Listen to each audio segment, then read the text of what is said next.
ඉෂ්ට දේවතා කවුද? ඉෂ්ට දේවතා හඳුනාගන්නේ කෙසේද? ඉෂ්ට දේවතාවන්ගෙන් හැමදාම පිටක් පිළිසරණක් තියනවාද කියලා. මේකට මම අවවාදයක් කරන්න කැමතියි. ඉෂ්ට දේවතාවෝ හොයන්න යන්න එපා. පළවෙනි එක. තමන් ධර්මයේ පුරුදු කරගෙන යනවා නම් අපි ගත්තොත් තිරුවන් සරණේ මනාකොට පිටලා සීලයක් සමාදන් වෙලා ධර්මයක් පුරුදු කරගෙන යනවා නම් ඒ ගමන් ඒ ධර්ම මාර්ගයේ පහසුවකින් කෙරෙනවා නම් කිසියම් මිෂ්ඨ දේවතා අනුග්‍රහයක් තිබේ. ඒක මොකද්ද කී හොයන්න යන්න එපා.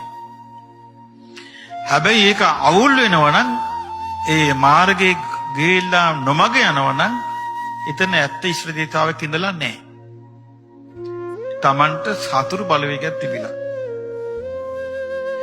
ඒ නිසා ඉෂ්ඨ දේවතාව හරිය කෙනෙක් නම් අර විදිහට ධර්ම මාර්ගයේ පුරුදු කරන්න උදව්ව තියෙනවා. හැබැයි තමන් අසත්පුරුෂ සේවනය කරලා සීලේ බිඳගත්තොත් ඉෂ්ඨ දේවතාව අතාරිනවා. ඒතර ඉෂ්ඨ දේවතා අනුග්‍රහය තියෙන්නේ තමන්ගේ ගුණයක් එක්කයි. තමන්ගේ ගුණයක් නැතුව ඉෂ්ඨ දේවතාවෙක් හිටිනවා නම් යා දෙවියෙක් වෙන්න පුළුවන්. හැබැයි සම්මාදිට්ඨිය තියෙන කෙනෙක් වෙන්න බෑ. මොකද මම දන්න සමහර අයට තියෙනවා සමහරට පෙර ආත්මේ මොකක් හරි අපි කියමු පෙර ආත්මේ යෝගියෙක් වෙලා හිටපු කෙනෙක් ඉන්නවා. ඔන්න මේ ආත්මේ මේ මනුස්ස ලෝකෙට ඇවිල්ලා. එතකොට එයාට උදව් කරනවා එයාත් එක්ක හිටපු අනිත් යෝගීන් භූතයෝ. හැබැයි මේ යෝගියා කාමයේ අධික යෝගී මිනිසෙක්. දැන් මෙයා තමන්ගේ අරගොල්ලන්ගේ භූතයන්ගේ උදව්ව ගන්නවා තමන්ගේ කාමයේ සන්තරපණය කරගන්න. අර භූතේ උදව් කරනවා. මේගොල්ලෝ ඉෂ්ට දේවතාව වෙන්න බෑනේ. අයි ඉෂ්ට දේවතාවා කියලා කියන්නේ යහපත කැමති කෙනා. අතන යහපත නෙමෙයි ඉල්ලන දේ දෙන කෙනා. නරක ඉල්ලුවොත් නරක දෙනවා. Tamanට කොහොම හරි අපි කියමු කවුරු හරි කෙරෙහි ආශාවක් ඇති වෙලා මෙයාට ඕනේ සල්ලාල වැඩක් කරන්න. වලත් වැඩක් කරන්න මෙයා ඉෂ්ට දේවතාවගෙන් උදව් ගන්නවා. එතකොට ඉෂ්ට දේවතාව සත්පුරුෂින් නෙමෙයි අසත්පුරුෂයි.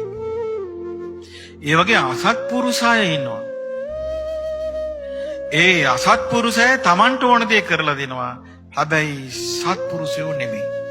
ඒගොල්ලන්ට කියන්නේ ඥාති භූතයෝ කියලා. ඥාති භූතයෝ ඉන්න පුළුවන්. සමහර ඉන්නවා කලින් ආත්මේ අසුර ලෝකේ ඉඳලා මම දන්න එක ගෑනුවෙක් කෙනෙක් ඉන්නවා කලින් ආත්මේ අසුර ලෝකේ අසුර නායිකාවක්. දැන් මනුස්ස ලෝකේ ඉන්නවා. එතකොට මේ ගෑනුවෙක් කෙනාට පුළුවන් දිෂ්ටි යවන්න දිෂ්ටි ගන්න නැති දැන් Tamanට යම් කෙනෙක් විරුද්ධ නම් එයාට විරුද්ධව නැති කතන්දරයක් හදන්න පුළුවන් අමනුෂ්‍ය වෙලව. ඔක්කොම අමනුෂ්‍ය සපෝට් කරනවා.